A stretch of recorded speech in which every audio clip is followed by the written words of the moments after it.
Hola amigos, bienvenidos a este nuevo programa donde vamos a entrevistar a una persona que él es experto en temas inmobiliarios, abogado, economista y bueno, experto y activista en temas, digamos, hipotecarios, más que inmobiliarios. Así que os quiero presentar a, que ya nos hemos tenido tú y yo una entrevista, Óscar Viera. ¿Qué tal, Óscar? Gracias por venir. Y bueno, Óscar, queríamos saber, porque el que más y el que menos tiene una hipoteca de esas hasta no sé cuántos años, y pues queríamos saber de qué forma los bancos no cumplen, digamos, con una, no sé si la legalidad o la ética, pero en muchos casos supongo que ninguna de las dos cosas, y claro, pues si no nos defendemos nosotros, no sé quién se va a defender, y la gente no tiene ni idea. Entonces yo entiendo que hay mucha gente que ha tomado contacto contigo y han plantado cara un poco a esas ilegalidades por parte del banco, y bueno, pues nos gustaría que tú nos explicaras un poquito qué podemos hacer. ¿Estamos totalmente desamparados? ¿No lo estamos? ¿Tenemos herramientas? Lo primero, los bancos, esas cláusulas de letra pequeña, supongo que tenemos que leérnoslas, ¿no? ¿Siempre? Bueno, a ver, lo que planteas es tan amplio y tan, es muy amplio, por eso. Y tan complejo, es decir, porque, o sea, hay situaciones generales de macroeconomía, situaciones de microeconomía, luego situaciones contractuales, como tú dices, situaciones jurídicas, situaciones políticas. O sea, el tema es, creo que de una complejidad tremenda. Es decir, y el gran problema de todo es, desgraciadamente, es la ignorancia de todos. Claro. Pero a ver, pero que no es un problema de ser culto o no ser culto. Es un problema de que, en primer lugar, la gente no tiene ni la obligación, ni la capacidad, ni la posibilidad de saber todo. Claro. Es decir, para eso hay un sistema, supuestamente, que nos protege de determinadas cosas, así como nos protege de que no comamos alimentos que nos envenenen, nos tendrían que proteger de determinadas cosas. Eso fuera si nos protegiera de eso. Claro, bueno, a eso voy justamente. Claro. Es decir, el problema es, tú me preguntabas si estamos desamparados. Yo creo que estamos desamparados. Es decir, porque justamente lo que el sistema hace es proteger esa corrupción y esa ilegalidad. Es decir, y aquí no es una cuestión de letra pequeña, como tú dices. Si tú coges a cualquier persona que tenga un contrato hipotecario, lo lee, cada 3 líneas hay una cláusula abusiva. Vale. Es decir, o sea, del tipo que sea. Vale. Y o sea, es más, todo lo que se puede escuchar ahora del Tribunal de Justicia de la Unión Europea, del Tribunal Supremo, de lo que salga, ¿no? Es decir, hay muchas más cláusulas abusivas que nunca nadie las ha tocado.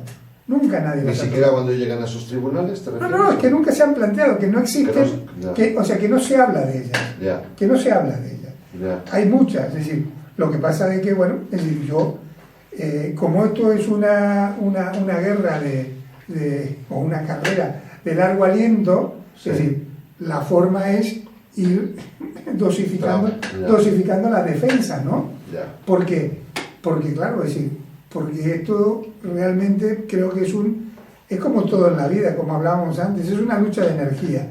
Y la gente que ha tenido la fortaleza y que ha sabido enfrentar el tema, y de una manera u otra, con conocimientos o sin conocimiento, bien asesorada o no asesorada, lo que sea, es decir, pero con una actitud de lucha, de no permitir que lo atropellen, son los que han subsistido y sobrevivido y siguen en la lucha. Y la prueba está que en estos últimos años, 4, 5 años, 6 años, desde del conocido caso Asís del 2013, ha pasado muchísima agua bajo el puente y ha habido, y en este momento, es decir, a pesar de que el sistema sigue defendiendo al sistema, valga la redundancia, se ha avanzado muchísimo. Entonces, no son las mismas las defensas que hay hoy con relación a las defensas que había en el 2013. Yeah. Entonces, mucha gente de que en un primer momento se dejó doblegar o se doblegó, o la amenazaron o la coaccionaron y ha hecho daciones en pago o cosas por el estilo y ha entregado graciosamente su vivienda, Sí. y luego ha firmado unos alquileres sociales que están terminando ahora, alquileres a 3 o 5 años, se les están terminando ahora y los están echando a la calle sin ningún derecho. O sea, entregaron la vivienda, pero lo peor de todo, entregaron su caso, entregaron sus derechos. Sí. La gente que ha resistido ha mantenido la vivienda y tiene el 100% de derechos para seguir peleando, ¿no? Ajá. Entonces, claro, es decir, ahora hay otras vías, obviamente. Es decir, a mí me acaban justamente de admitir a trámite en Rubí una querella criminal contra una entidad financiera y contra unos directivos y contra unos notarios, justamente de una persona que había hecho una dación en pago. Y luego hizo un contrato de alquiler, esto que llaman eufemísticamente alquiler social. Y me han admitido una querella por estafa, lo cual es una vía muy importante porque hay infinidad de personas que, engañadas o presionadas o coaccionadas, han hecho la dación en pago, que significa entregar la casa y encima asumiendo deudas. Asumiendo deudas. O sea, aparte de lo que ya han pagado, claro. Aparte de todo lo que habían pagado, aparte de lo que habían pagado cuando compraron la vivienda. O sea, claro. es una barbaridad. Es decir, porque yo creo que... Pero, perdona que te interrumpa, me he quedado con una cosa. Esta querella que te acabas de admitir ahora, Sí. has dicho que es una querella que has hecho contra el banco, pero también contra notarios. Sí, claro. O sea, el notario hizo algo mal, digamos, en el sentido de, este señor tiene un cliente que es el banco y un cliente que es, bueno, digamos, el súbdito, por decirlo de alguna forma, ¿no? El súbdito no está tan preparado, ese banco le trae unas cláusulas, pero el súbdito, para bien o para mal, las ha firmado. El notario Sí, levanta la fe de eso, o no, o toma partido, Oscar. A ver, primero que el notario, es decir, tendría que tener, y ha salido ahora justamente, las obligaciones del notario con relación a las cláusulas abusivas en los contratos, ¿vale? Es decir, porque es un principio de legalidad, porque esto es fantástico. Es decir, se habla de cláusulas abusivas. ¿Qué cláusulas abusivas? O sea, si es cláusula abusiva, es un engaño, y si es un engaño, es una estafa. Entiendo, Entonces, claro. o sea, se habla de cláusulas abusivas como Libremente. como si no pasara nada, ¿no? Es decir, claro, esta construcción que jurídicamente el dolo bueno y del dolo malo, ¿qué es el dolo bueno y el dolo malo? El dolo es el dolo. Si me han engañado, me han engañado. Y si me han estafado, me han estafado. Claro. Y si se ha abusado de una situación de preeminencia, por los motivos que sea, justamente el Código Penal lo regula como un agravante de la estafa. Exacto. Es que se habla con una trivialidad. Sí. O sea, ayer alucinaba, leía que la ministra de Trabajo decía que la reforma laboral de Rajoy, Sí. o sea, se van a modificar, ahora quizás no me acuerdo la palabra exacta, pero decía las partes más lesivas. Es decir, eso se va a ver. Admites que hay partes lesivas, claro, con lo cual. No, pero lo fantástico es, dice, no, se revisarán las partes más lesivas. O sea, que las partes lesivas, pero menos lesivas, o sea, se van a mantener. Es decir, un gobierno que se dice socialista, que es la izquierda, que no sé qué, que no sé cuánto. Es decir, Patético. entonces, claro, se habla con una trivialidad. Entonces, todo lo mismo, cláusulas abusivas. Es decir, como tantas cosas, ¿no? Es decir, o por ejemplo, a los independentistas se le está recriminando que desobedece al Tribunal Constitucional. Tú coges la doctrina, la jurisprudencia del Tribunal Constitucional y muchas de los poquitísimos recursos de amparo que el Tribunal Constitucional admite a trámite y estima, es porque dice que el juzgado tal o la audiencia tal desobedeció o no siguió la jurisprudencia del Tribunal Constitucional. ¿Entiendes? Entonces, por la misma regla de tres, tendría que librar testimonio y abrirle actuaciones penales al juez o a lo que sea. y a los diputados. No, al juez o a los magistrados de la audiencia provincial que corresponda. ¿No? Porque si desobedecer al Tribunal Constitucional es un delito, La mayoría de las sentencias del Tribunal Constitucional, o sea, dicen de que establecida una doctrina por el Tribunal Constitucional, el juzgado tal no la cumple. Desobedecer al Tribunal de Justicia de la Unión Europea. El artículo 4 bis de la Ley Orgánica del Poder Judicial ha incorporado, después de muchísimo tiempo, aunque el Tratado de Unión a la Unión Europea ya lo obligaba, pero hace relativamente poco, ahora no me acuerdo exactamente el año, cuando fue la reforma de la Ley Orgánica del Poder Judicial, se incorporó el artículo 4 bis a la ley, que dice que cuando los juzgados deben resolver, deben de hacerlo de acuerdo con la doctrina del Tribunal de Justicia de la Unión Europea. Ajá. Lo dice una ley. Los jueces están regidos por el principio de legalidad. Sí. Por el forro. Exactamente. O sea, claro. Eso es un delito clarísimo de prevaricación. Claro, y en el caso del independentismo, como quiero ver, digamos que un tribunal condena a unos señores por haber desobedecido a un tribunal, pero a la vez han estado amparados por otro tribunal, con lo cual, en todo caso, denuncia a este juez, no denuncias a la persona que lo ha hecho, ¿no? Digo yo, ¿no? O a los dos. Pero... No, a ver, si el hecho de delito tendría que investigarse todo. Exacto. Pero esto es exactamente lo mismo que en el juicio del proceso. Es decir, un abogado le preguntó a Rajoy, o sea, si habían cumplido la sentencia del Tribunal Constitucional con relación a los aportes de la compartida. Habían prometido y tal, sí. Y dijo no. No, dijo que sí, que él siempre cumplía, que no sé qué, que el gobierno cumplía. Y bueno, claro.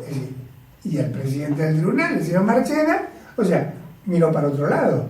Es decir, ahí mismo, es decir, si en coherencia, si él está juzgando a estas personas por desobediencia, en coherencia tendría que haber abierto testimonio y pasarle a la fiscalía para que presente acusación contra el señor Rajoy, ¿no? Es decir, más todo su gobierno, ¿no? Porque si desobedecieron la coparticipación y no sé qué, que el Tribunal Constitucional le ordenaba, es decir, pero esto es como todo, es decir, pero volviendo al tema hipotecario, es decir, o sea, digamos que a nivel general, que será la primera pregunta, o sea, sí, hay cláusulas abusivas, el que no se protege no es bien, y por lo que me dices, los que sí se han protegido, los que sí han peleado, están saliendo airosos. Es decir, bueno, es decir, a ver, yo me refería a dos cosas, es decir, yo creo que lo más importante, es decir, el otro día di una charla en una asociación de Pineda, y también así informal, sin un tema predeterminado,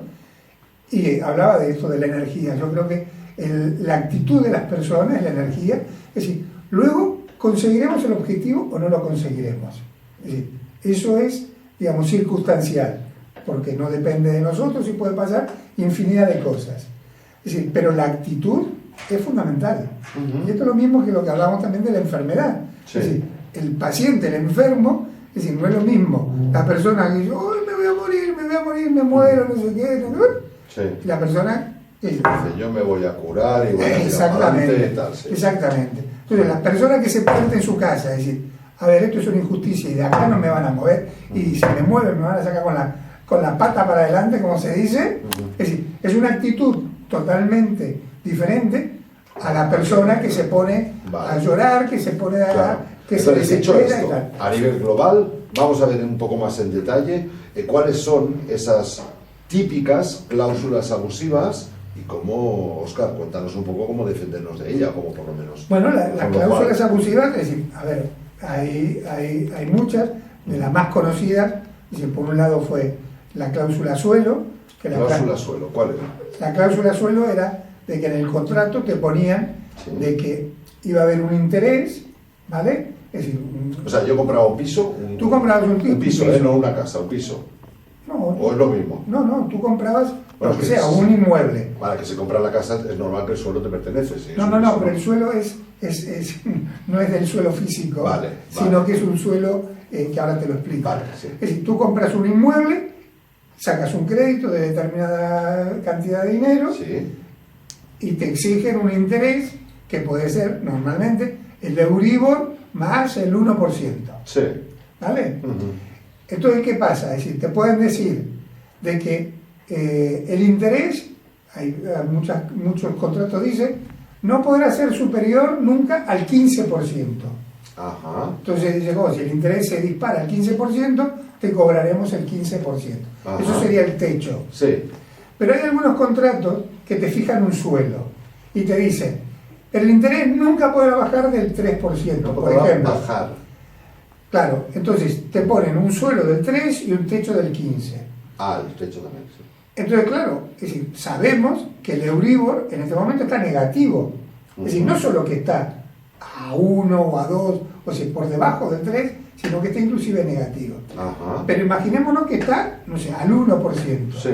En ese caso, el banco, en lugar de cobrarte el 1, que es el Euribor, el 1 más el 1, Lo que está pactado. que es el Euribor más 1, Sí.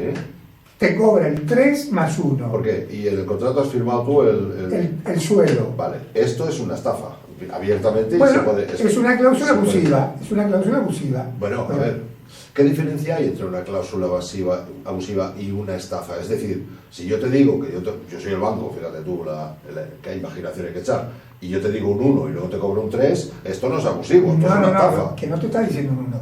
Te está diciendo el Euribor Sí. más 1, Sí, pero que no pueda bajar del 3%. Es decir, vale. entonces, si el Euribor baja del 3%, te cobra el 30. El 3, perdón. Eso es lo que figura en el contrato. Vale. Entonces, yo no es que te estoy cambiando el contrato. Vale. Es decir, yo como profesional te estoy imponiendo Ajá, una cláusula ajá. que tú, es decir, o aceptas o no tienes el crédito. Y si no tienes el crédito, no accedes a la vivienda. ¿Entiendes? Entonces, claro, es decir, no tienes más remedio que aceptarlo. Por eso los contratos de este tipo, es decir, se llaman contratos de adhesión. Es decir, porque en realidad no hay negociación.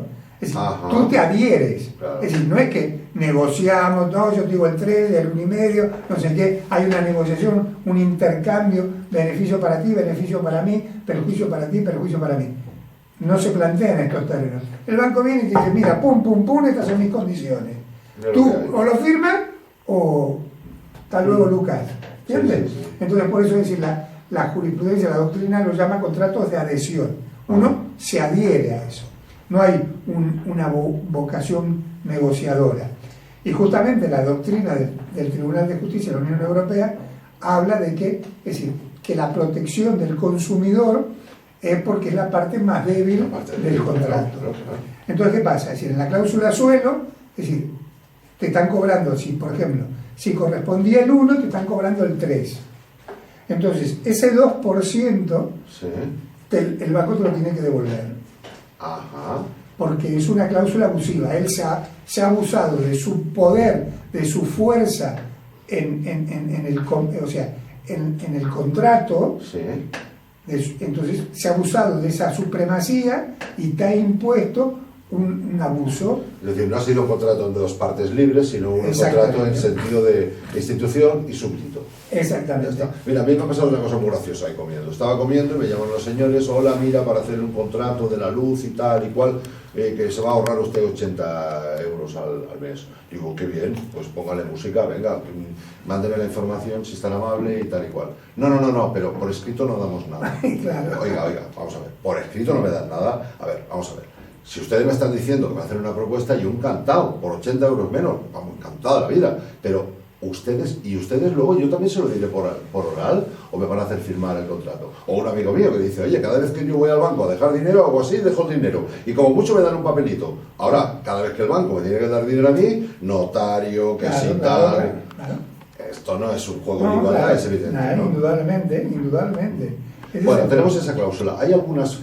Ante esta cláusula, ¿qué se puede hacer, Óscar? No, bueno, ante esta cláusula lo que hay, es reclamar al banco y tal, pero lo que pasa es que volvemos al problema del sistema. ¿Qué ha hecho en su momento el gobierno del PP y Rajoy y compañía? Es decir, ha hecho unos juzgados especializados. O sea, primero, ha obligado que la gente negocie con el banco. O sea, primero, antes de ir a demandar, tenías que ir a negociar con el banco. Vale. Porque si no te amenazaba, en una cosa absolutamente arbitraria, te amenazaba de que luego, es decir, te condenarían en costas. Si el banco te pagaba, es decir, si tú le ponías una demanda al banco y el banco te pagaba, te condenaban en costas por no haberle dado la oportunidad de negociar antes. Es una cosa insólita. Entonces, ¿qué pasa? Con esto ganaban 6 meses porque había, creo que eran 6 meses, es decir, para negociar. Entonces, luego, ¿qué pasa? Crearon unos juzgados especiales.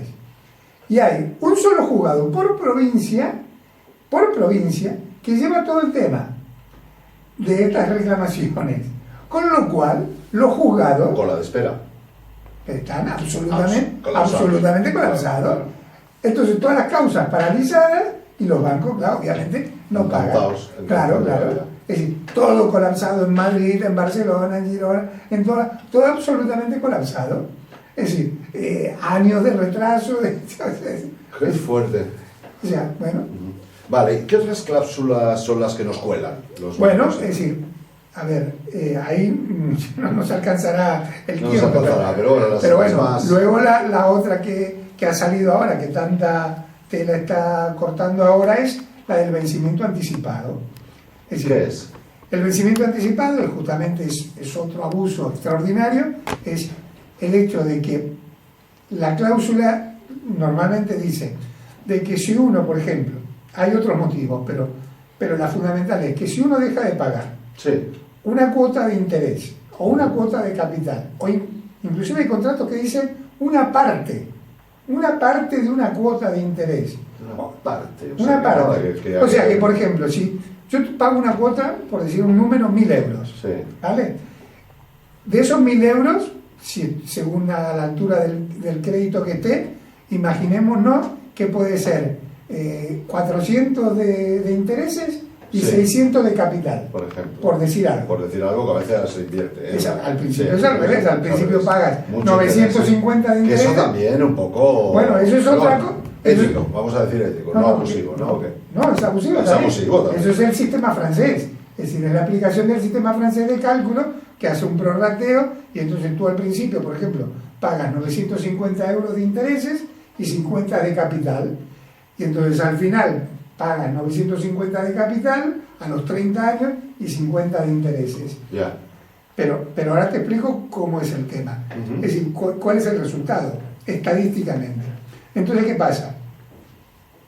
Yo tengo que pagar, por ejemplo, 400 de intereses y 600 de capital. Sí.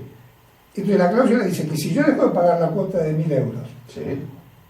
o no pago los 600 y pago solamente los intereses, sí.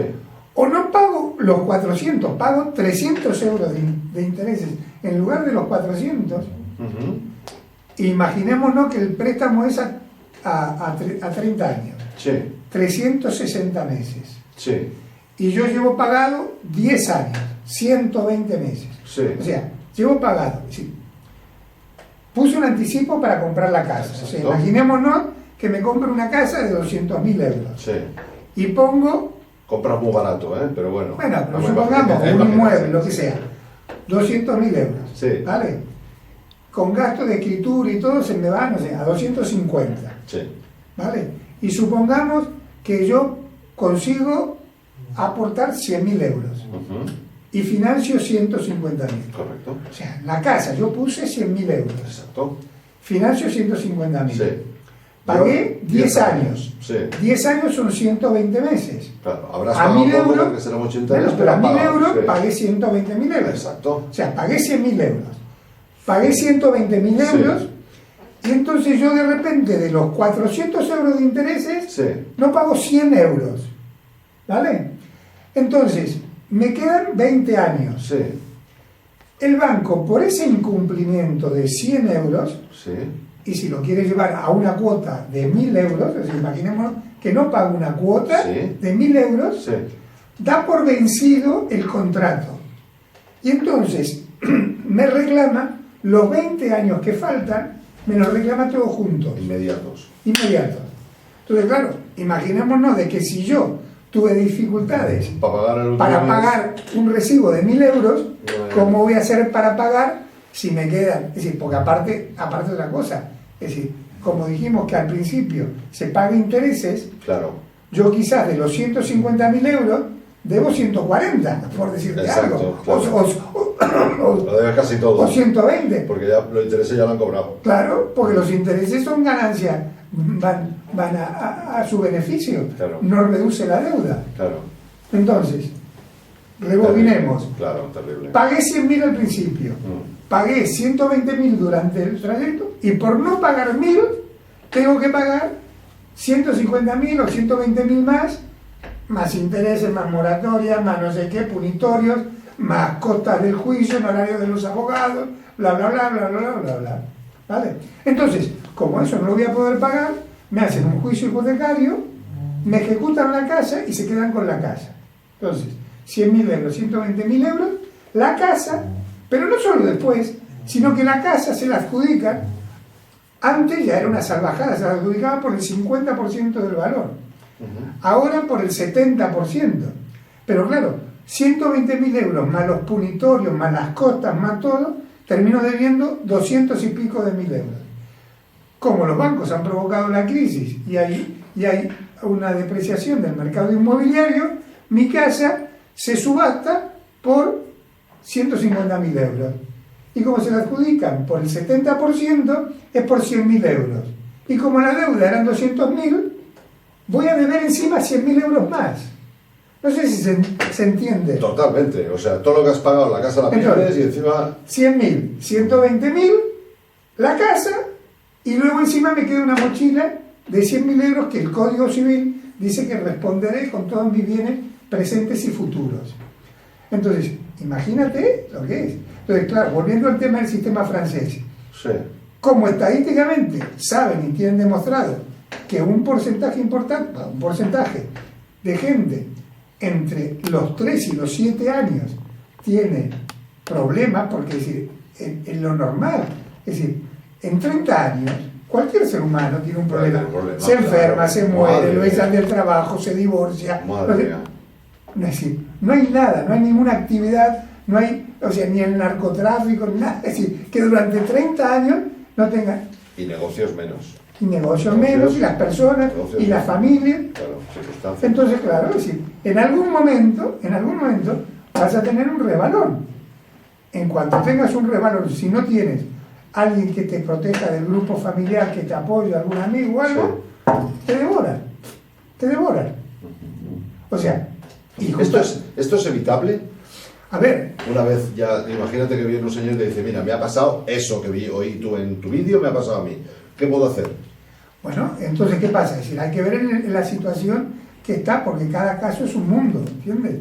Es decir, claro. ¿Pero hay posibilidad de poder pelear ese tema o eso es lo que has firmado? No, hay alternativas indudablemente, porque sí, fundamentalmente a partir de lo que te decía del caso Asís, en el 2013, que es un caso que fue al Tribunal de Justicia de la Unión Europea, que lo llevaba un compañero, Dionisio Moreno, que salió, es decir, lo de las cláusulas abusivas y tal. Pero ¿qué pasa? Es decir, aquí nos enteramos y la justicia se enteró por el caso Asís, pero la obligación de que los jueces revisaran de oficio las cláusulas abusivas estaba desde muchísimo antes. Y de hecho, es decir, hay una sentencia que establece que a partir de lo que se llama la sentencia Panon, que es del 2009, para los casos donde los jueces no revisaron de oficio las cláusulas abusivas en los contratos entre un profesional y un consumidor, tiene responsabilidad subsidiaria y directa el Estado español por mal funcionamiento de la justicia. Entonces, si una persona perdió la casa y no sé qué, y no sé cuánto, y si tuvo unos daños y perjuicios, hubiese tenido el derecho de reclamar. Claro, lo que pasa es que la reclamación al Estado es de un año. Y de esto, de cuando salió, es decir, la gente no se ha enterado ni se entera y tal. Y aparte, como digo yo, es decir, el tema, justamente la definición del procedimiento, ejecución hipotecaria, es una ejecución. O sea, la persona queda ejecutado, muerto para los restos. Muerto para el resto. No levanta cabeza en su vida. Exactamente, es decir, es muy difícil. Es decir, la ley, que parece una burla, dice, no, cualquier reclamación tiene que ir a un procedimiento posterior. Es decir, o sea, a ti te ejecutan y bueno, cualquier cosa, si tienes algo ya para que guardar... Ya de muerto ya lo... Claro. Entonces, yo lo pongo una vez lo puse en un escrito judicial. Es decir, esto es lo mismo que me digan que me voy a batir a duelo con alguien, ¿no? Sí. Entonces, la otra persona me dispara con un revólver y yo le tiro piedras. Sí. Entonces, cualquier cosa, después voy a reclamar, ¿no? Es decir, cuando me pego 4 balazos, es decir, y yo me quedo en la calle, es decir, todas mis cosas desparramadas, destruido, porque claro, si yo llego a esa situación es porque tengo un problema familiar, o un problema económico, o un problema laboral, seguro que no. o todo junto. Si encima me sacan de mi casa, es decir, y la gente queda absolutamente devastada, porque el problema es ese, es decir, parece que también se habla con una ligereza. Yo veo a los funcionarios judiciales, a los secretarios judiciales, con una ligereza, como que poca empatía, ¿no? Les importa un pimiento. ¿O qué? Pero les importa un pimiento, pero es que es una cosa como si echar a una persona de la casa fuera una cosa, no, esto es un trámite, hay una deuda, pum, pum, pum. Claro, pero lo fantástico es que dicen, no, que yo cumplo la ley. ¿Perdón? ¿Cómo que cumple la ley? Es decir, la cosa tiene tanta amiga que es indignante. Es decir, se desalojan a gente mayor, a gente enferma, a familias con criaturas, con bebés, con menores de edad. Es decir, a ver, justamente ahora se celebra una parafernalia de la Convención de los Derechos del Niño. O sea, las Naciones Unidas han criticado, es decir, a España por el desalojo de menores de edad, sin darle una opción alternativa habitacional. A ver, los tratados internacionales forman parte del ordenamiento jurídico y están por encima de leyes o de decretos inferiores. Entonces los juzgados dicen, no cumplimos la ley. ¿Cómo cumplimos la ley? O sea, y los tratados internacionales no los cumplen. Es decir, una vez, no me acuerdo, ahora hace poco alguien, no me acuerdo si un político o una jueza decía, que los tratados son informadores. ¿Cómo informadores? Son de obligado cumplimiento. Entonces, ¿qué pasa? Es decir, o sea, es eso, ¿no? Es decir, pero esto quiere decir que a la práctica, digamos, los jueces o los juzgados de, por ejemplo, España, pues pasan por encima de los juzgados que en principio yo no digo que no soy yo partidario, pero bueno, de Europa. Sí.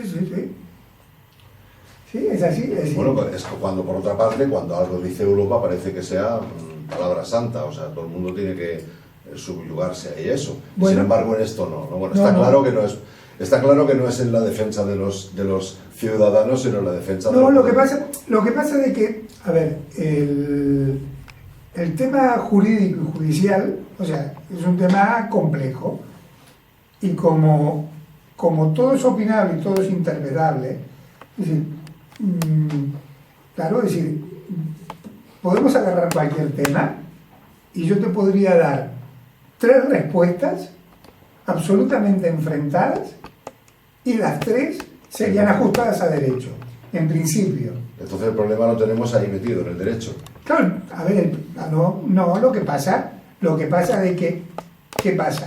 Luego hay normas generales, hay principios del derecho, hay principios rectores, es decir, que son los que marcan, así por ejemplo, como el tema laboral, tiene que ser pro trabajador, justamente por el Tribunal de Justicia de la Unión Europea y los tratados de la Comunidad Económica Europea, es decir, es pro consumidor. Los jueces tienen que tener una mirada pro consumidor. Y no solo que no la tienen, sino que todo lo contrario. Todo lo contrario, claro. Sí. Tenemos, creo, algunas preguntas por parte nos gustaría saber un poco por parte de algunas personas que tenemos aquí. ¿Qué te parece? Lo dices en voz en off, si te parece. Sí, por supuesto, encantado. Un saludo al invitado.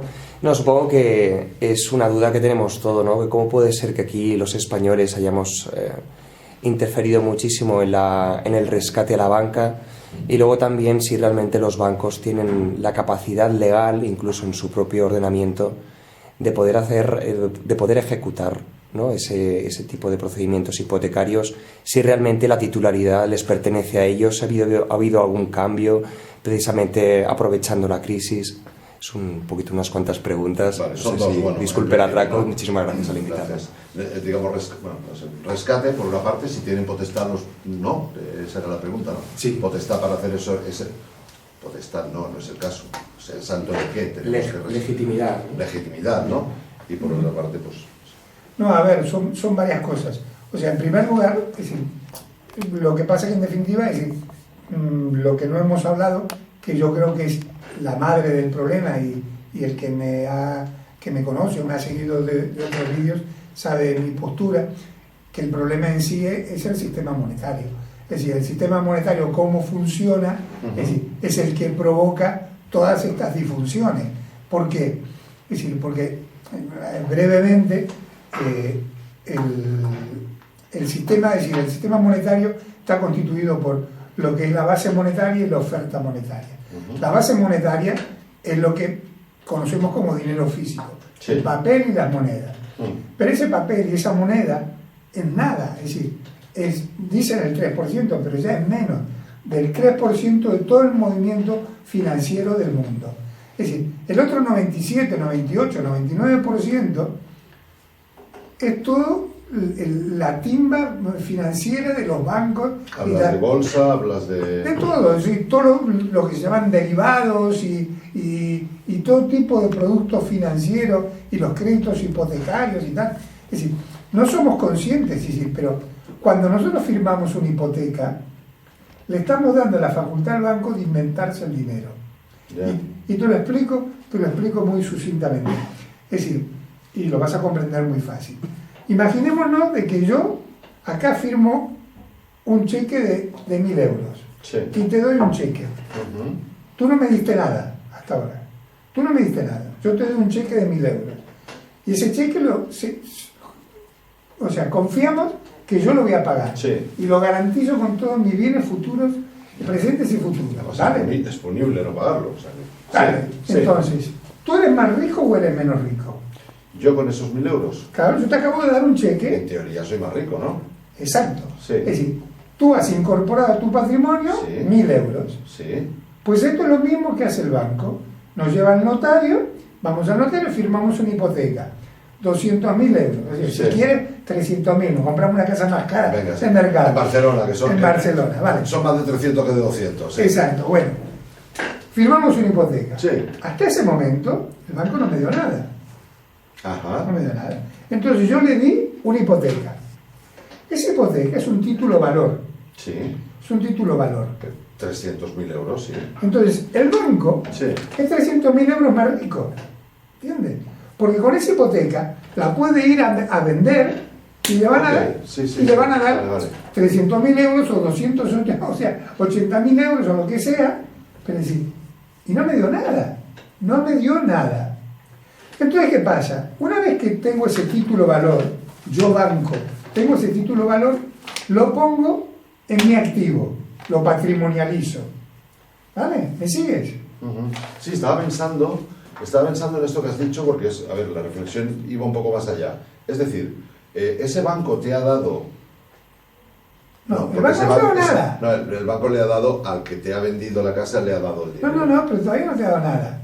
Todavía no te ha dado nada. Si normalmente nunca te da nada. Bueno, el banco, o sea, tú me traes una hipoteca, yo soy el banco, porque hay un señor que te ha vendido la casa.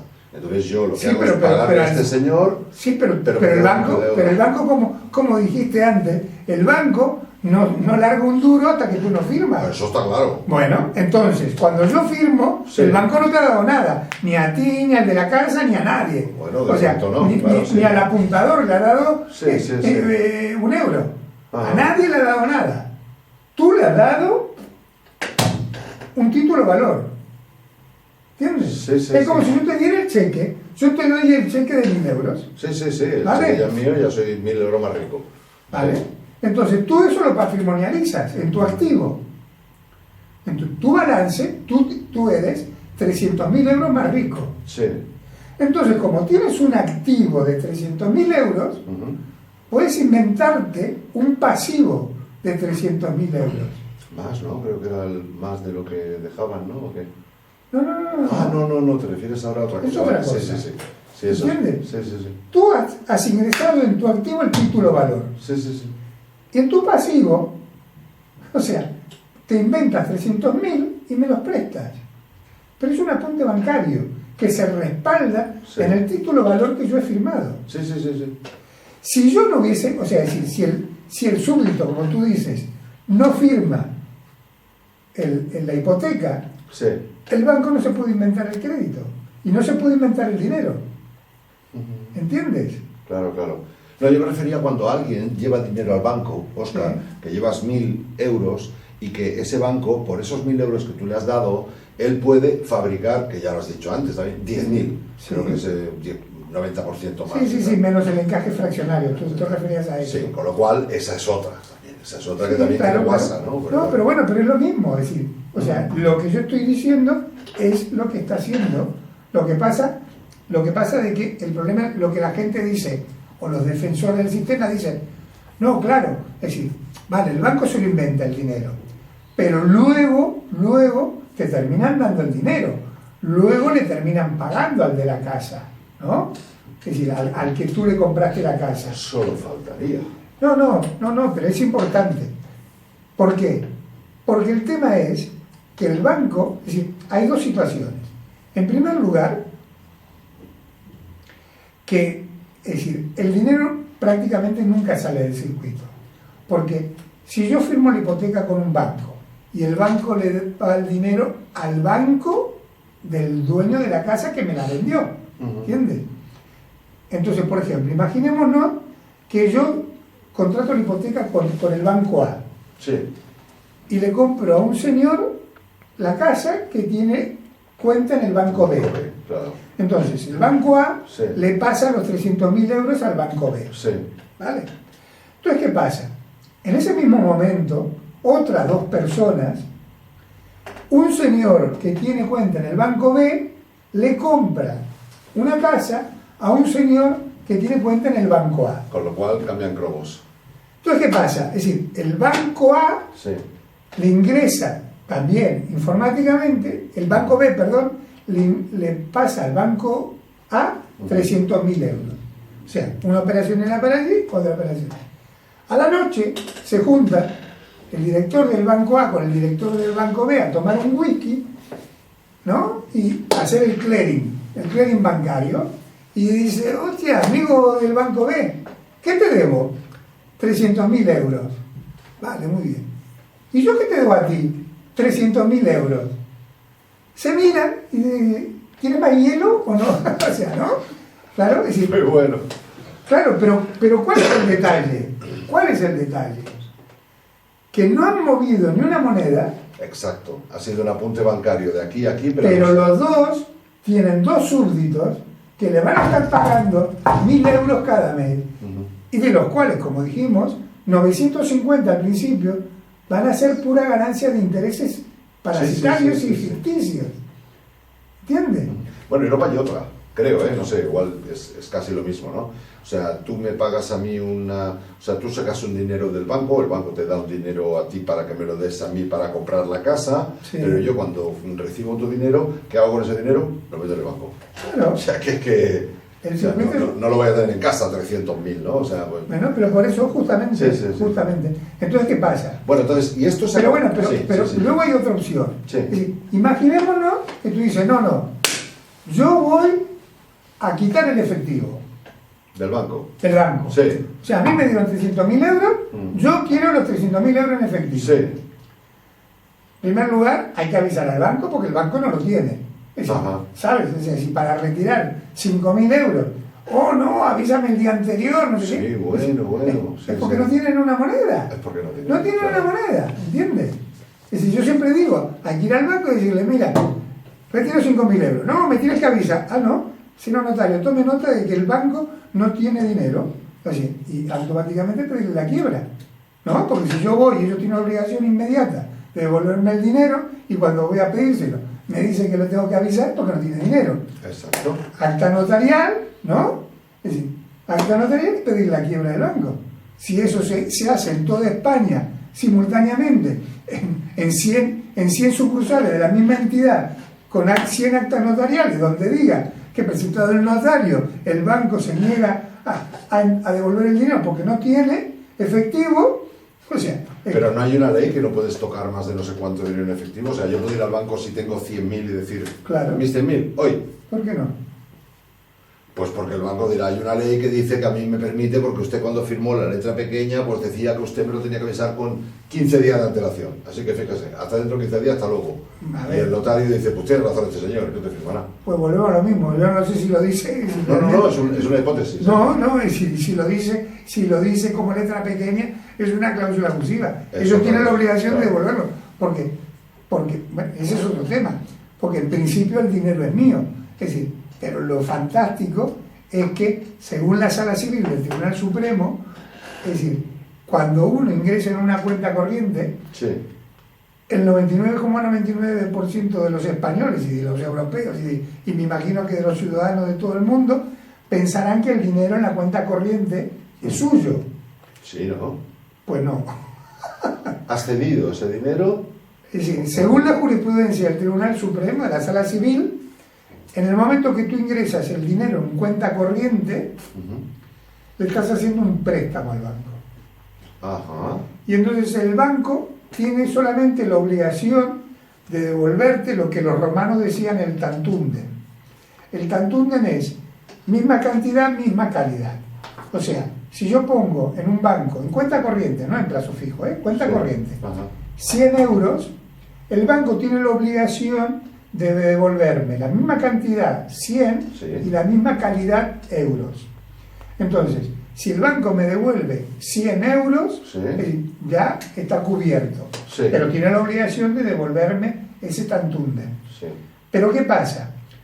Esto, que parece una trivialidad o una obviedad, es fundamental. ¿Por qué?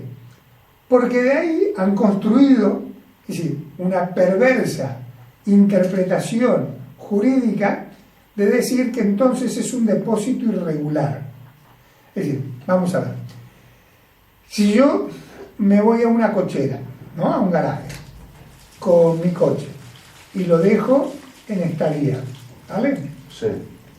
Yo dejo mi coche, marca tal, con matrícula tal, color tal, con número de motor tal, con número de bastidor tal, lo dejo ahí aparcado. Sí.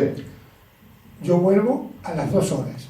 Cuando vuelvo, el dueño del parking me tiene que devolver mi coche. Matrícula, modelo, tal. Entonces eso es un depósito regular. O sea, yo deposito un objeto y me devuelven otro objeto, el mismo objeto, sí. Entonces, por ejemplo, imaginémonos esta botella de agua, no hagamos publicidad como los artistas que tapan las marcas. Es decir, esta botella que estuviera cerrada. Esta botella cerrada es igual a... X dinero. No, pero es igual a miles de botellas iguales. ¿Vale? Entonces, imaginémonos de que yo te dejo esta botella. Porque tienes sed, se te termina la tuya y te bebes esta, que está nueva. Entonces, ¿qué pasa? Es decir, tú te la has bebido. Ya no me puedes devolver la misma botella. Entonces, pero tú puedes coger otra botella y devolvérmela exactamente igual. ¿Por qué? Porque una botella de la misma marca, de los mismos centímetros cúbicos y tal, son idénticas. Entonces, tú me cumples devolviéndome una botella igual a esta. ¿Vale? Entonces eso, como esto es un elemento fungible, que es consumible, o sea, porque tú te lo has consumido, pero tú la sustituyes por una que es exactamente igual. Si yo esa botella te la dejara en depósito, o sea, imaginémonos que yo no te la di para que te la bebiera, te la dejé en depósito. Vale, sí, ya sé por dónde vas. Te la dejé en depósito. Y a ti te agarró sed y no tenías otra, te la bebiste. Y tú me dijiste, hostia, Óscar, te traigo otra. Me la he bebido, voy, compro y te traigo otra. Y me devuelve la misma botella. Entonces la construcción es que es un depósito irregular. O sea, si yo tomo la obligación de devolver exactamente el mismo bien, es un depósito regular. Sí. Si yo puedo sustituirlo por otro que es igual, pero que no es el mismo, Sí. no es la misma unidad, es un depósito irregular. Esa es la construcción. Entonces, ¿qué dice? De que cuando tú ingresas un billete de 100 euros al banco, Sí. el banco no te devuelve ese mismo billete. Ya. No es, el depósito no se hace billete de 100 euros con número tal.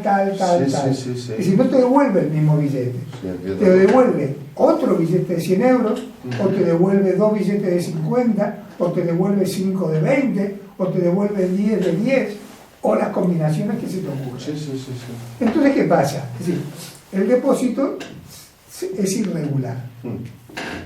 Pero ¿cuál es la diferencia? La diferencia fundamental que establece la jurisprudencia, siempre en esta misma lectura a favor de la banca, es que como el banco, es decir, recibe el billete de 100 euros y te devuelve cualquier cosa, Sí. sobre ese billetito Sí.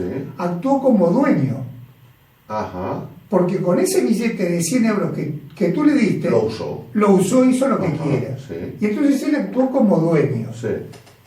Y luego te lo devuelve, pero el tantunde. Sí. Entonces, con lo cual, tú se lo has prestado. Y él actuó como dominus, que se llama, Vale. como dueño. ¿Me sigues? Sí, totalmente. Entonces, pero ¿cuál es la pequeña diferencia? Volvemos al ejemplo del coche. Si yo dejo mi coche en una cochera y me voy de viaje a Argentina, un mes, y tú, que eres muy listo, y eres de la cochera y me conoces, dices, hostia, este se fue un mes a Argentina, Ya tengo coche un mes. se lo alquilo. Se lo quiero. Lo alquilo a alguien y le cobro, no sé, Vale. 500 euros al mes, por decirte algo, el coche de Oscar. Y entonces al mes yo vuelvo y me devuelve mi coche. Pero claro, mi coche Le ha generado a él, claro. 500 euros, pero mi coche está, está utilizado, está amortizado, está desgastado, los neumáticos, esto y lo otro. Bueno, en el caso del dinero no sería caso porque dinero es dinero, da igual, ¿no?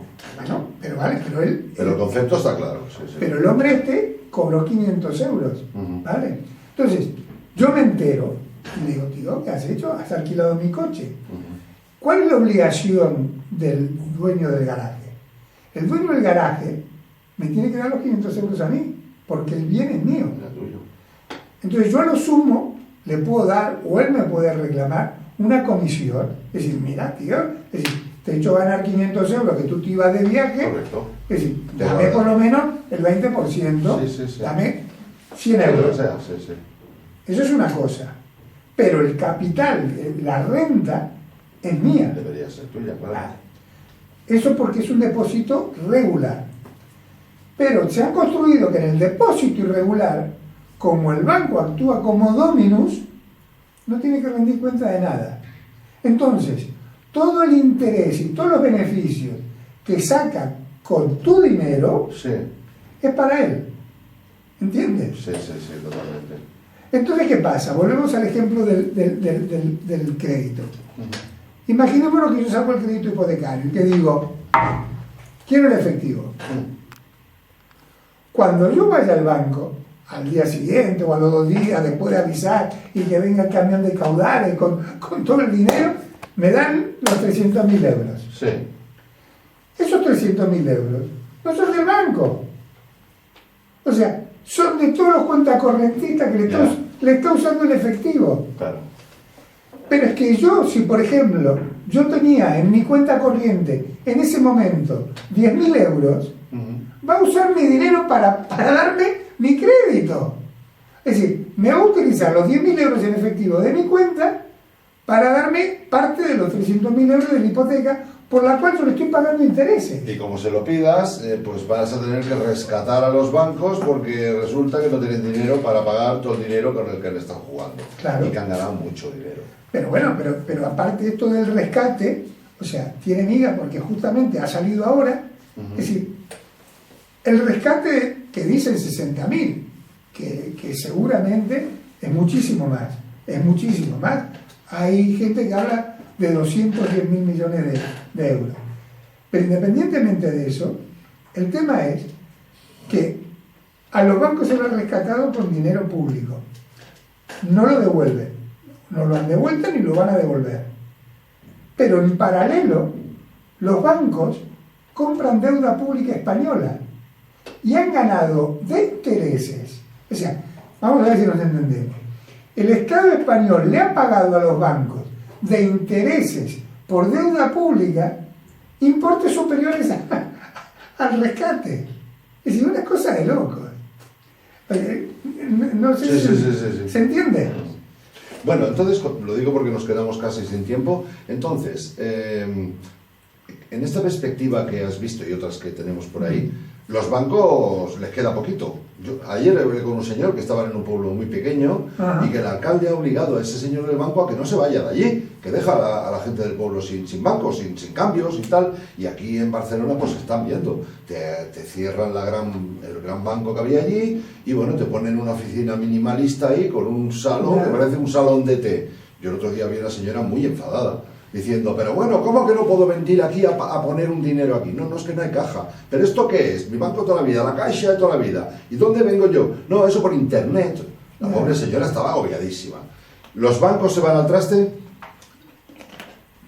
A ver, no sé si los bancos se van al traste como tal. Como lo tenemos concebido. Como tal puede ser, sí, pero yo por lo menos, yo en mi postura como activista y mi visión es circunstancial. Es decir, aquí yo lo que creo que el sistema está tocando fondo. Es decir, vale, con lo cual, dicho esto, monedas virtuales, criptomonedas, ¿qué opinas? ¿Qué opino? Bueno, decir, pero que es más de lo mismo. ¿Es el futuro o no? ¿Estamos en el mismo carro con el...? No, claro, yo pienso que lo que te iba a decir justamente, yo creo que el sistema, por esta bola de nieve que están haciendo, que es como la película de los hermanos Marx, ¿no? Más madera, es un sistema perverso y parasitario que se autofagocita todo. Claro, pero el problema es que ya no da más de sí. O sea, lo único que hacen es siguen soplando para inflar el globo y esto va a petar. Las criptomonedas no están centralizadas. Entonces quizá por ahí podría ser pero cuidado, es igual. El sistema, es decir, la criptomoneda, para mí, ¿cómo está planteado? No digo que el sistema, ni el blockchain, ni nada, sea malo. Puede ser el futuro. Pero el problema es que todo esto está manipulado por el mismo sistema. Entonces, ¿a qué voy? No sé si sabes que la Reserva Federal se creó en 1913. Sí. Y tiene un action de 100 años. O sea, desde el 2013 que está pedaleando en el aire. Ah, no sabía eso. Pues no tiene respaldo. Es decir, el acuerdo del Congreso que fue el 22 y el 23 de diciembre de 1913 era por 100 años. Un año después de hundirse el Titanic, con todos los que estaban en contra de la Reserva, y un año antes de que empezara la Primera Guerra Mundial. Diferenciando aquí y aquí. Era un matiz. Por supuesto, es decir, porque todo tiene que ver con todo. Entonces, ¿qué pasa? Es decir, todos los desequilibrios financieros y toda la inestabilidad que hay pasa por eso, es decir, porque la Reserva Federal está en el aire. Entonces, la Reserva Federal, es decir, el sistema está por explotar. Lo que pasa es que no se terminan de poner de acuerdo ni saben cómo seguir. Entonces nos están concienciando de las criptomonedas, sí, justamente para hacer desaparecer el dinero físico, sí, y poder sustituir a este sistema que está por explotar. ¿Entiendes? Entonces, ¿qué pasa? Es decir, como todo, es decir, poner la zanahoria, dice, no, porque no hay gobernanza, porque descentralización y tal. Y todos los pseudo libertarios y gente que se dice que son liberales y no sé qué, o tienen la panacea del Bitcoin y de las criptomonedas. Y es más de lo mismo, Es decir, porque, nos siguen poniendo la zanahoria en delante. Es decir, lo que la gente no comprende y lo que desvirtúa todo es que el dinero, es decir, hay una incoherencia y una incongruencia en el ADN del sistema. ¿Por qué? Porque se habla de las cualidades de una moneda. Y entonces le dicen, no, es una unidad de valor, es una unidad de medida y es un medio de pago. Es decir, es ridículo. Es decir, por ejemplo, un litro de agua.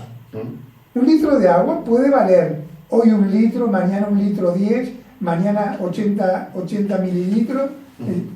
¿A qué no? O sea, no debería, claro, no es un litro, es una unidad de medida. Entonces, si es una unidad de medida, no es un valor. Ya. Entonces, es imposible que sea una unidad de medida y que sea un valor. Bueno, alguien te podría decir, ese litro de agua, si estás en una isla desierta, vale bastante más que si estás en... Bueno, pero es el valor económico, pero es otra cosa. Ya. Pero entonces es una mercancía. Ya. Es una mercancía, no es una moneda. Ya, claro. Entonces es una mercancía que tú haces un Total, trueque, sí, claro. Un trueque, una bolsa y tiene claro. valor. Entonces no son monedas. A la demanda, sí. Entonces, si tú pones el valor y la gran boom del Bitcoin es porque aumenta de valor, es una mercancía, como el oro. ¿Entiendes? Claro. Es decir, lo que la gente no comprende y que no se le explica a la gente, que el dinero, es decir, primero que la definición de dinero no existe en ningún lado. No sé si eso lo sabes, ¿no? Es decir, no existe en ningún lado la definición de la palabra dinero, jurídicamente no existe. Yo, ya lo he dicho en otros vídeos, es decir, tengo unas cartas del Banco Central Europeo donde me reconoce que lo único que se puede considerar dinero, es decir, o papel moneda, es el papel físico y las monedas físicas de euro.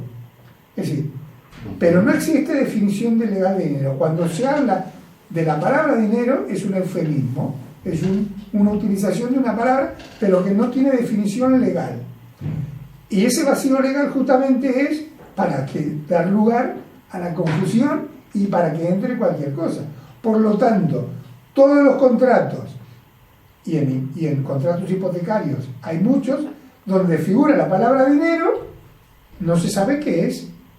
Ostras. Con lo cual el contrato provoca inseguridad jurídica y una nulidad, porque sí, ¿no? Qué fuerte. Qué bueno. Y ¿Qué conceptos más interesantes? Bueno, tenemos que cortar ya para que no se haga esto más largo. Tenemos 1 hora tremendos conceptos. Finalmente, la última pregunta. ¿Cómo, no sé, qué puede hacer la gente? Asesorarse, supongo. No sé si quieres dar tus datos para que, por si alguien quiere contactar No, contigo. bueno, a mí si me quieren buscar, ¿sabes? Buscarme en el colegio de abogados, con mi nombre, el colegio de abogados de Barcelona, con mi nombre y apellido, Oscar Viera, figuran todos mis datos. Vale. ¿Y vas a seguir metiendo caña o qué? Bueno, esa es la idea. Lo que pasa es que, vuelvo a decir, es tan complejo todo, es decir, hemos tocado un montón de temas y han quedado todos abiertos y por la mitad, porque claro, porque todo está relacionado con todo. Claro.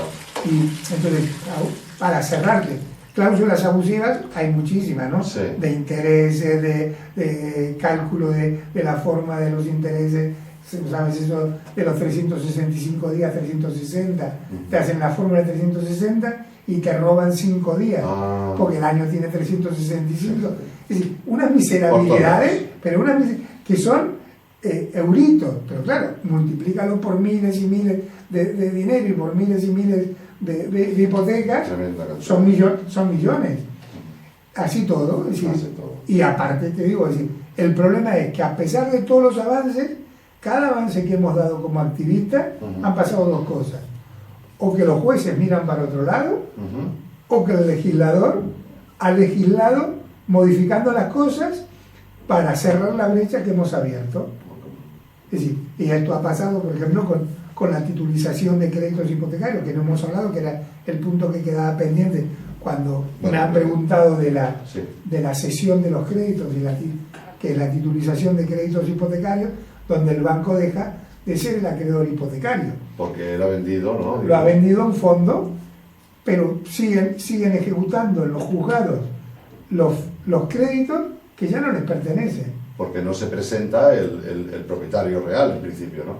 No, porque son fondos que no tienen personalidad jurídica y no existen. Y entonces, ¿qué hace? Es decir, ejecuta el banco y luego que se queda con la propiedad, se lo cede al fondo. Es decir, toda una irregularidad y una ilegalidad. O sea, y esto es internacional, esto no es solamente en nuestro país, ¿no? Lo que pasa es que lo que pasa acá es de jugada de guardia, nunca mejor dicho, ¿no? Es mucho más grave que quizás pasa en otro lado, porque inclusive todo el proceso de titulización, o sea, no es ni como es en el derecho sajón, ni en el derecho norteamericano, ni tampoco es los contratos fiduciarios del derecho romano. Es decir, acá han hecho un mix, un híbrido, donde como la quinola toca todo, toma todo. Es decir, han puesto todo lo que favorece a la banca y todo lo que podría perjudicarlo lo han quitado. Sí, sí, sí. Entonces, claro, es decir, han hecho ahí un híbrido que hace agua por todos lados y por eso la conflictividad y todos los juicios y todas las problemáticas que hay, es decir, porque es todo un contra natura y contra ley, contra doctrina, contra principios. O sea, se han cargado, yo creo que la etapa fundamentalmente, es decir, han tenido la culpa todos, porque esto viene de Zapatero, de Praznar, de Felipe González, de Rato, es decir, uno peor que el otro, es decir, uno peor que el otro. Pero la época esta de Rajoy, han hecho auténticas barbaridades. Toquemos madera, a ver los siguientes cómo lo hacen, ¿no? Así que, Óscar, mil gracias por venir y por recibirme. Gracias a todos. Y de acuerdo, pues muchas gracias y espero que la información que Óscar Viera nos ha dado pues pueda resultarnos de interés. Gracias.